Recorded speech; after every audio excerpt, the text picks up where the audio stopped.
Queridos irmãos e irmãs, estamos no quarto dia da nossa novena em honra à nossa padroeira Santa Rita de Cássia.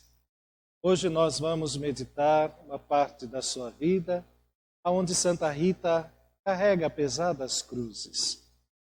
Logo depois de ter dado à luz seus filhos, enquanto estes ainda eram pequenos, conta-nos os seus biógrafos que Santa Rita perde os seus pais.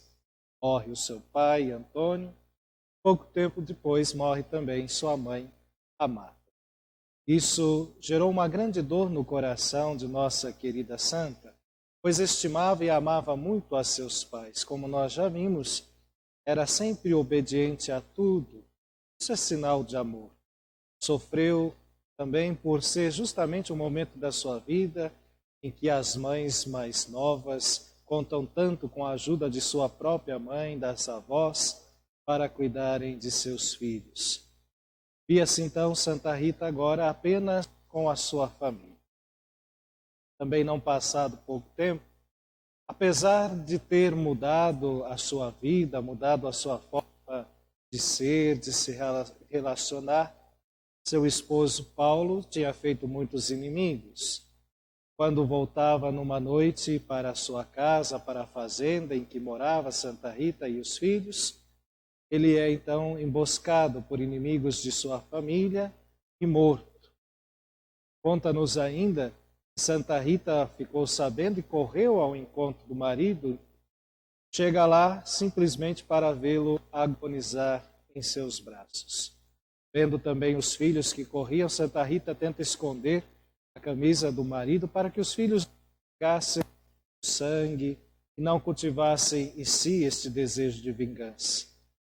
Claro que é algo inevitável, porque a pequena Roca Porena ficou sabendo do ocorrido. O que não sabiam é quem eram os assassinos de Paulo na realidade. Coisa que Santa Rita sabia porque tinha visto os assassinos de seu marido. E ali nós vemos uma atitude de Santa Rita que nós também devemos sempre lembrar e procurar pôr em prática. Santa Rita não só perdoa os assassinos do seu marido, como também quando o povo começa a descobrir e desconfiar, ela chega a escondê-los na sua própria casa, para que não sejam pegos pela população que queria fazer justiça com as próprias mãos. Santa Rita ajuda os assassinos de seu marido a fugirem e assim conservarem a própria vida. Eis aqui um grande exemplo daquela mulher que tanto chorou. Chorou dolorosamente a morte do marido. Estava viúva sem os pais. E mais provações ainda esperava, porque naquele momento ela começa a perceber que os filhos começam a nutrir esse sentimento de vingança. Os filhos querem a todo custo pagarem a morte do pai com outra morte. A morte daqueles que tinham causado tamanha dor à família. Santa Rita insiste, Santa Rita implora, Santa Rita chora, mas começa a perceber que, de um lado, parece que abranda o coração dos filhos, de repente está de novo lá no começo, vendo os filhos irados e cheios do desejo de vingança. Por isso, também, não muito pouco tempo depois, vai Santa Rita, com lágrimas, pedir a Deus uma coisa, que às vezes a gente interpreta. Santa Rita jamais pediu que Deus levasse os seus filhos, matasse os seus filhos. Mas Santa Rita pedia do fundo do coração e com todas as suas forças que não permitisse Deus que seus filhos caíssem num pecado tão grave, que impediria-os de entrar na vida eterna, que levaria-os ao inferno. Isso incomodava, perturbava Santa Rita dia e noite. Então, se uma coisa ela fazia, era rezar para que os filhos não pecassem, para que os filhos não se afastassem de Deus, para que os filhos não cometessem um pecado tão terrível. Ouvidas as preces da santa, aí sim, seus filhos vão morrer de uma peste que assolava a Itália naquela época. Morre um, logo após morre o outro.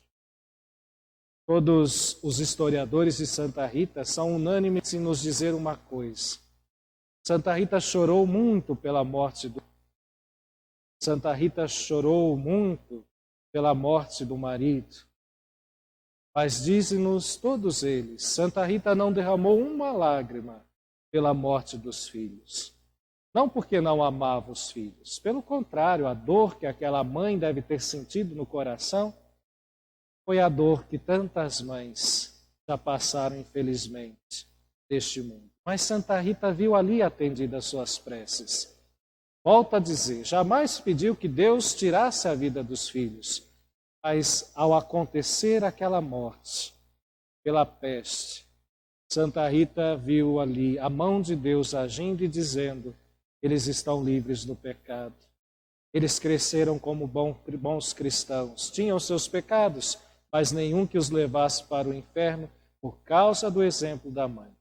E a mãe, então, ainda que no meio da dor, se alegra porque tem fé em saber que não perdeu seus filhos para sempre. Este era o seu medo, perder os seus filhos para sempre.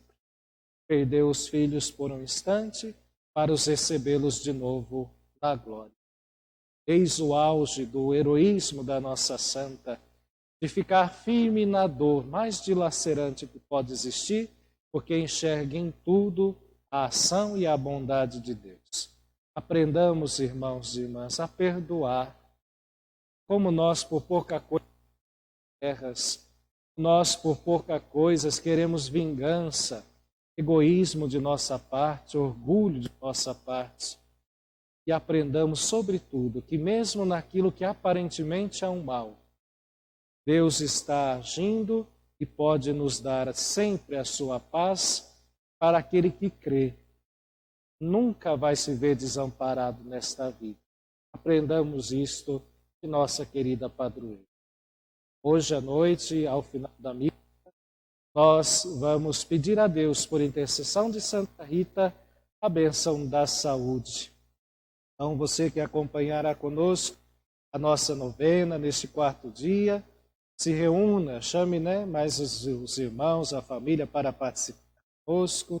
E ao final, então, a benção da saúde. Você toma algum remédio, quer deixar aí junto para ser abençoado? E pedimos todos, sobretudo neste tempo de pandemia que estamos vivendo, esta graça de termos conservada a nossa saúde. Santa Rita de Cássia, rogai por nós.